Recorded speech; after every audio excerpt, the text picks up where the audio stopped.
Hello guys, இப்படி இருக்கீங்க? இப்போ என்னண்டா புது கன்லாம் வாங்கியிருக்கோம். இப்போ நம்ம அவங்கள சுட்டு சாவடிக்க போனோம். அதான் இந்த கேம் நல்லா இருக்கும். இது பாருங்க, சிங் சிங் சிங் சிங் ஜோக்கர்லாம் சாவடிச்சாச்சு. எத்தனை ஜோக்கர் வருவாங்க?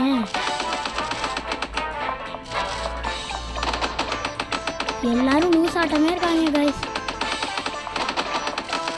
லூஸ் ஆட்டம் இருந்துக்கிட்டு என்னை சாவடிச்சு வராங்கன்னா பெருசாக பெரிய ஒழுங்கு நினப்பு அவங்களுக்கு. அவங்க வந்து என் கூட சண்டை போடுவாங்க. அவன் சண்டை கைஸ். ஆனால் இந்த வாட்டி செம்மையான ஜோக்கர்லாம் வந்திருக்காங்க. ஐயோ கைஸ், நிறையா பேர் வந்துக்கிட்டே இருக்காங்க கைஸ். அங்கே பாருங்க கைஸ், செம்மையாக இருக்காங்க. நீங்கள் லைக் பண்ணுங்கள் கைஸ்.